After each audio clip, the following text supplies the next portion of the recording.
بچے تڑپتے رہ گئے، اہل خانہ پریشان رہ گئے، ماں باپ ساری زندگی روتے رہے، لیکن یہ 2 منٹ کے لیے یہ غفلت جو ہے یہ بڑی تکلیف والا معاملہ. اپنی زندگی سے غفلت کو اتارنا ہے، غافل نہیں بننا، ہر وقت توجہ اور ساری باتوں پہ توجہ.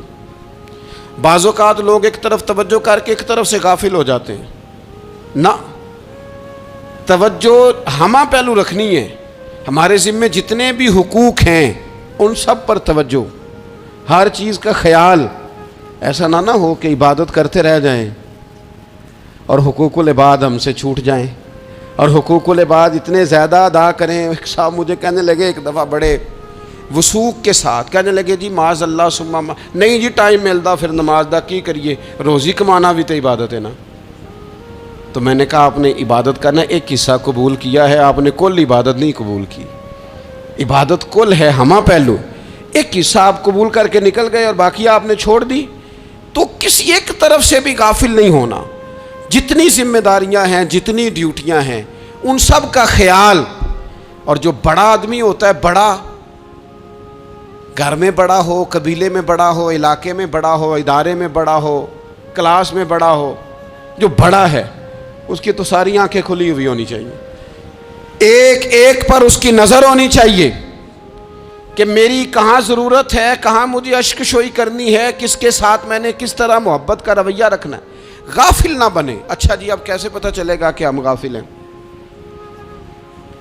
یہ کیسے پتہ چلے گا؟ آپ کسی بندے سے بھی پوچھ لیں حالات کیا ہیں تو کہتا ہے اللہ کا شکر ہے کبھی کسی کا دل نہیں دکھایا، اللہ کا شکر ہے جی زمانہ ہو گیا 5 نمازیں پڑھتا، اللہ کا شکر ہے جی. کیسے پتہ چلے گا غافل ہیں؟ پہلی علامت ہمارے علماء اور صوفیاء نے غافل بندے کی لکھی ہے. اس آئینے میں نے اور آپ نے اپنا آپ دیکھنا ہے. غافل بندے کی پہلی علامت یہ ہوتی ہے کہ وہ دنیاوی کاموں میں چست ہوتا ہے اور اللہ اور اس کے رسول کی فرما برداری میں سست ہوتا ہے. یعنی نماز کے وقت تو اسے نیند ستاتی ہے، پریشانی ہوتی ہے، لیکن اگر کسی جگہ مال مل رہا ہو، پیسے مل رہے ہوں، وہاں جانا ہو تو پھر اسے کوئی چیز بھی تنگ نہیں کر. دنیاوی کاموں میں چست ہوگا، یعنی ٹی وی کے آگے، موبائل کے آگے وہ گھنٹوں بیٹھا ہوا ہے. اور اگر اسے 25 منٹ قرآن پاک سننا پڑ جائے، اگر اسے 20 منٹ دینی محفل میں بیٹھنا پڑ جائے، اگر اسے کہا جائے کہ تو 20 رکعت نماز نفل ادا کر، دنیاوی کاموں میں چست ہے، دینی کاموں میں، یہ غفلت کی پہلی علامت. پھر ذاتی معاملات پہ پیسہ خرچ کرنا ہو تو ڈھیر سارا ہے، کسی غریب کی مدد کرنی ہو تو. وہ ہمارے ایک دوست ہیں، وہ اکثر کہا کرتے ہیں، وہ کہتے ہیں آج کل کسی سے کہنا فلائی کام میں، دینی کام میں، کسی کی مدد میں کچھ 4 پیسے خرچ کرنے ہیں تو لوگ کہتے ہیں ہاتھ تنگ ہے. ہاں کوئی سستا پلاٹ ملتا ہو نا، اور اگر یہ سمجھ آ جائے کہ وہ مجبور ہے بیچارہ بیچنے والا، تو پھر کہتے ہیں میں 2-3 دوستوں کو پھاڑ لے سن. ذاتی کاموں میں جب بندہ چست ہو اور دینی کاموں میں سست ہو تو مطلب یہ ہے کہ بندہ غافل ہے. پہلی علامت غفلت کی. اور غفلت کی دوسری نشانی یہ ہے کہ انسان گناہ کے کاموں کو معمولی سمجھنے لگ جاتا ہے. یہ غافل بندے کی نشانی ہے. گناہ کو معمولی سمجھتا ہے، چھوٹا سمجھتا ہے. آج کل لوگ کہتے نہیں میں کو اکیلا کر رہا ہوں، ساری دنیا ہی کرتی ہے. اور جناب کیا ہو گیا، اگر یہ غلطی ہو گئی تو بندے سے ہو ہی جاتا ہے. گناہ کو معمولی سمجھنا، چھوٹا سمجھنا اور کہنا پھر کیا ہو گیا ہے، انسان سے غلطی ہو جاتی ہے. آپ دیکھ لیں کہ سینکڑوں بیسیوں گناہوں کا بوجھ ہمارے سروں پہ ہوتا ہے، لیکن کوئی ہمارا دبدبہ ہے، کوئی ہماری گفتگو ہے، کوئی ہمارے جملوں میں خود پسندی ہے، کوئی ریاکاری ہے، کوئی تصنع ہے. یہ غافل بندے کی علامت ہے. نبی اکرم صلی اللہ تعالی علیہ وآلہ وسلم نے فرمایا مومن اپنے گناہوں کو پہاڑ کی طرح سمجھتا ہے. یہ بخاری میں حدیث ہے. مومن پہاڑ کی طرح جانتا ہے اور وہ ڈرتا ہے کہ کہیں وہ پہاڑ اس کے اوپر گر نہ جائے، یعنی کہیں مجھے میرے گناہ کی سزا نہ مل جائے. چھوٹے گناہ کو بھی پہاڑ جانتا ہے، یار مجھ سے غلطی ہو گئی، مجھے ٹھیک کر لینی چاہیے، مجھے معافی لے لینی چاہیے، مجھے توبہ کر لینی چاہیے. مومن اپنے اوپر گناہ کو پہاڑ کی جانب سمجھتا ہے. اور حضور علیہ الصلوۃ والسلام فرماتے ہیں کہ یہ جو فاسق اور فاجر ہوتا ہے نا، اللہ کا نافرمان، یہ گناہ کو مکھی کی طرح سمجھتا ہے. یہ سمجھتا ہے میں نے اشارہ کرنا ہے مکھی نے اڑ جانا ہے. مومن کی علامت یہ ہے کہ وہ پہاڑ جانتا ہے اگر غلطی ہو جائے تو پہاڑ. امام اعظم ابو حنیفہ رحمۃ اللہ علیہ گزر رہے تھے تو بارش ہو گئی تھی اور کوفہ میں کیچڑ تھا. تو آپ نے جو جوتے پہنے ہوئے تھے ان جوتوں سے چلتے ہوئے نا آپ کے پاؤں سے کچھ مٹی اڑی. تو سامنے ایک یہودی تھا, اب اس زمانے میں دیواریں کچی ہوتی تھیں, اس کے دیوار پر جا کے وہ مٹی جو تھی وہ لگ گئی. اب امام صاحب بڑے پریشان ہوئے کہ میں نے اس کی دیوار کو آلودہ کر دیا. یہاں تو لوگ اپنی اینٹیں رکھتے رکھتے کئیوں کی دیواریں توڑ ہی دیتے ہیں اور پھر وہ اس پر ماننے کو بھی تیار نہیں ہوتے, تسلیم کرنے کو بھی تیار نہیں ہوتے. وہ کہتے ہیں پھر کیا ہو گیا, اب ہمارا یہاں گھر ہے تو ہم نے ٹرالی منگوانی نہیں تھی, ہمارا حق بنتا تھا. امام صاحب کے پیروں سے ذرا کیچڑ اڑا, یہودی کی دیوار پہ لگا, اس کی کچی دیوار تھی. امام صاحب پریشان ہو گئے, سوچنے لگے کہ اگر میں دیوار سے یہ کیچڑ اتارتا نہیں تو یہ بھی زیادتی ہے, میں نے اس کی دیوار کو گدلا کر دیا, اور اگر میں اتارتا ہوں تو کچھ مٹی اس کی دیوار کی بھی اتر جائے گی, کچی دیوار ہے, یہ بھی زیادتی ہے. مومن گناہ کو پہاڑ کی طرح سمجھتا ہے کہ کہیں گر نہ جائے, اس کی بھی کہیں سزا نہ مل جائے. امام صاحب نے اس کے دروازے پہ دستک دی, وہ باہر آیا تو اتفاق سے وہ آپ کا مقروض بھی تھا, اس نے پیسے دینے تھے.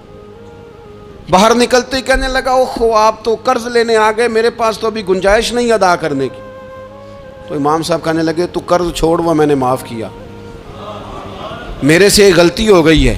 میں آ رہا تھا, لکڑی کے جوتے اس زمانے میں کھڑاؤں لوگوں نے پہنے ہوتے تھے, کہا وہ میرے پیروں سے ذرا کیچڑ اڑا ہے, تیری دیوار پہ لگ گیا ہے.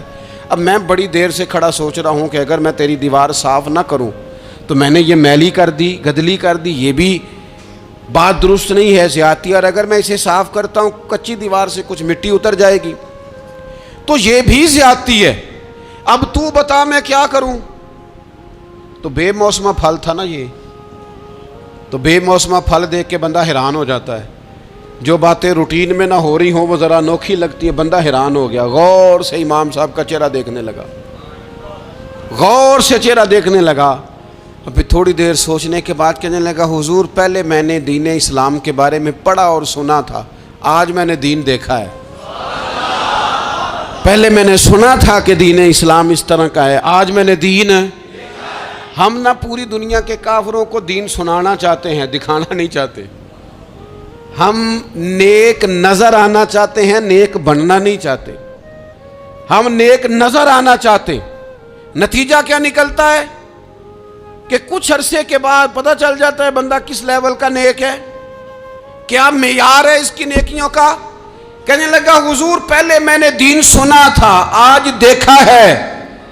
آپ وہ مٹی کی دیوار پر جو کیچڑ لگ گیا ہے, دیوار کو بعد میں صاف کیجئے گا, پہلے کلمہ پڑھائیں تاکہ میرے اندر کا کفر صاف ہو جائے, اب مجھے مسلمان کر دیں. تو غافل آدمی جو ہوتا ہے نا وہ پھر تیسری بات, جب بندہ بہت زیادہ غافل ہو جاتا ہے پھر اعلانیہ گناہ کرنے لگتا ہے. ایک گناہ پھر اس کا اظہار گناہ. ایک بندہ حدیث پاک میں آتا ہے, ایک بندہ رات کو کوئی غلطی کرتا ہے, اللہ تعالیٰ اس پہ پردہ ڈال دیتا ہے, لیکن وہ سویرے خود لوگوں کو بتاتا پھرتا ہے میں نے یہ کیا, میں نے یہ کیا. جب آپ اظہار گناہ کرتے ہیں نا تو سامنے والا بھی دلیر ہوتا ہے, کہتا ہے اس نے کیا میں کر لوں گا تو پھر کیا ہوا. ہمارے علماء نے لکھا ہے کسی کی نماز قضا ہو جائے تو کسی کو بتائے نہ, قضا پڑھ ڈالے, اس کا جگہ جگہ ذکر نہ کرے. جب آپ کہیں گے نا میری قضا ہو گئی تو آپ کے ساتھ رہنے والا بچہ دوست سمجھے گا یار اس کی قضا ہو گئی یا تو میری بھی ہو جائے گی تو کیا ہو. گناہ کرنا بھی گناہ ہے اور گناہ کا اظہار بھی گناہ ہے. نبی اکرم صلی اللہ تعالیٰ علیہ وآلہ وسلم نے ارشاد فرمایا میری ساری امت کو معافی مل جائے گی سوائے ان لوگوں کے جو اعلانیہ گناہ کرتے ہیں. یہ بخاری مسلم دونوں میں حدیث موجود ہے. جو اعلانیہ گناہ, جنہوں نے خود ساری دنیا کو گواہ بنا لیا, میں نے یہ بھی جرم کیا, یہ بھی کیا, یہ بھی کیا, یہ بھی کیا, خود انہوں نے لوگوں کے. بہت بڑے غافل آدمی کی علامت ہے کہ گناہ کرے اور پھر اوپر سے اعلانیہ گناہ کرے, اتنا بڑا جرم کرے.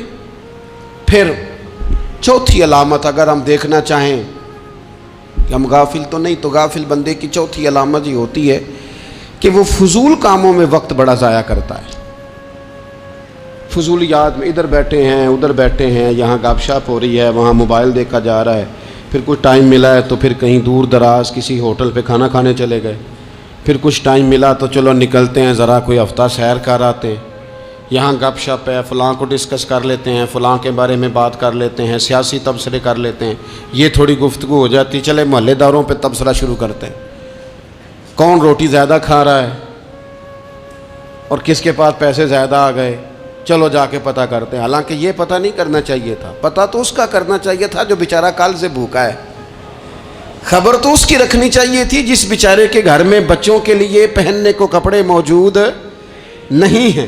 اس پر تبصرہ یہ کرتے ہیں کہ یہ محنت کیوں نہیں کرتے, اور اگر کسی پر اللہ عطا کر دے پھر حساب ضرور لگاتے ہیں کہ ذرا معلومات کرو یہ اتنی جلدی آگے کیسے نکل گئے. غافل بندے کی علامت ہے وقت کا ضائع کرنا اور فضول کاموں میں ضائع کرنا اور بلا وجہ ضائع, اور ایسے سوالات کرنا جن کی ضرورت ہی کوئی نہیں, بالکل ضرورت ہی نہیں, کوئی مطلب ہی نہیں, لیکن ہم لوگ وقت ضائع. یہ غفلت کی علامت, غفلت.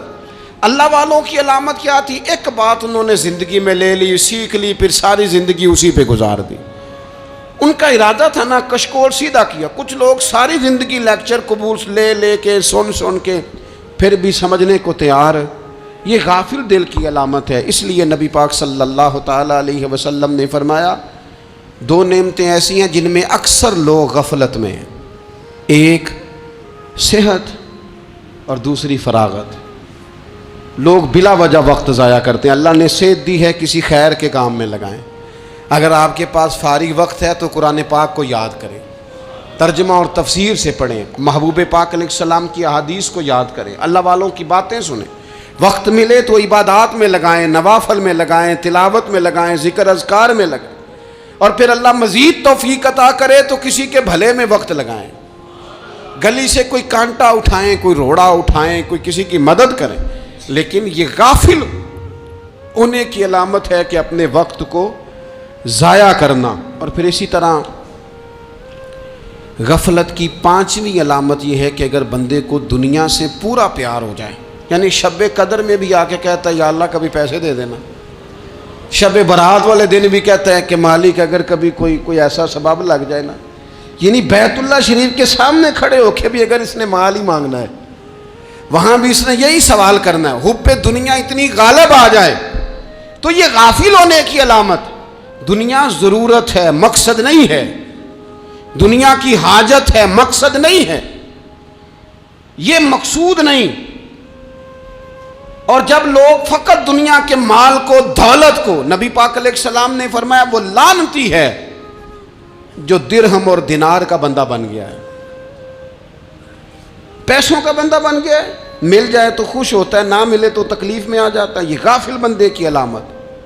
مومن تو وہ ہوتا ہے کہ دولت رزق حلال ضرور کماتا ہے تاکہ کسی کے آگے ہاتھ نہ پھیلانا پڑے, کوشش ضرور کرتا ہے, پر دنیا کو جیب میں جگہ دیتا ہے, دل میں نہیں دیتا.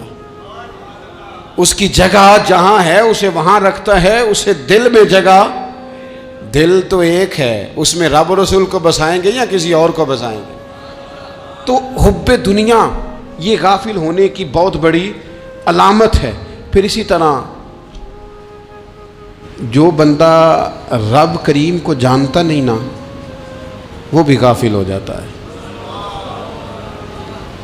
ایک تو جو یہ نہیں نہ جانتا کہ رب کریم سزا دے گا, مجھے دیکھ رہا ہے, اسے نہ اونگ آتی ہے نہ نیند آتی ہے, جو اس کی معرفت نہیں رکھتا کہ میرا رب ہر وقت مجھے دیکھ رہا ہے, وہ بھی غافل ہو جاتا ہے. جسے پتہ ہونا کہ مجھے دیکھ رہا ہے وہ غافل نہیں ہوتا. اور جو یہ سمجھ لیتا ہے نا کہ شاید معاذ اللہ ثم, اس یقین کو پکا نہیں کرتا, وہ غافل ہو جاتا ہے. اور ایک جو یہ نہیں نہ جانتا کہ رب مہربان کتنا ہے وہ بھی غافل ہو جاتا ہے. مجھے بتائیے سب سے زیادہ تو بندہ اس کے دروازے پہ جاتا ہے نا جو سب سے زیادہ مہربانی کرنے والا ہو, اس دروازے سے بندہ اٹھتا ہی نہیں. تو جس کو یہ یقین ہو جائے نا سب سے زیادہ کرم فرمانے والی ذات اللہ رسول کی ہے, وہ کبھی رب رسول سے غافل نہیں ہوتا. وہ کبھی اللہ رسول کا دروازہ چھوڑ کے نہیں جاتا، وہ کبھی کسی اور جگہ جا کے پناہ تلاش نہیں کرتا۔ جسے پتہ چل جائے نا وہ کریم کتنا ہے، مہربان کتنا ہے۔ ملا رومی رحمت اللہ علیہ فرماتے ہیں بہت بڑا مجرم تھا ایک بندہ، بہت بڑا گناہگار تھا، بت کو پوجتا تھا، تھک گیا، ساری رات بت کے سامنے کھڑا تھا، معاذ اللہ یا صنم یا صنم یا صنم کہتے، تھک گیا، نیند آ گئی، اونگ آ گئی۔ جب پوری طرح نیند آ گئی اور دماغ پہ نیند قبضہ کرنے لگی تو اس کے منہ سے نکل گیا، صنم صنم کہہ رہا تھا نا، نکل گیا یا صمد، او بے نیاز مالک۔ رب کریم نے فرشتوں سے فرمایا دوڑ کے جاؤ، جو کہتا ہے اسے دے دو۔ فرشتے کہنے لگے مالک تو بت کو پکار رہا تھا، اس نے تو غلطی سے نام لیا ہے۔ فرمایا مجھے نہیں پتا، لیکن دیکھو نا اس نے مجھے پکارا تو ہے نا، کتنی دیر سے جھوٹے کو پکار رہا تھا، اس کا معاملہ حل نہیں ہوا۔ اب اگر سچے کو پکارنے پہ بھی حل نہ ہوا تو فرق کیا رہ جائے گا؟ دے دو جو مانگتا ہے، دے دو۔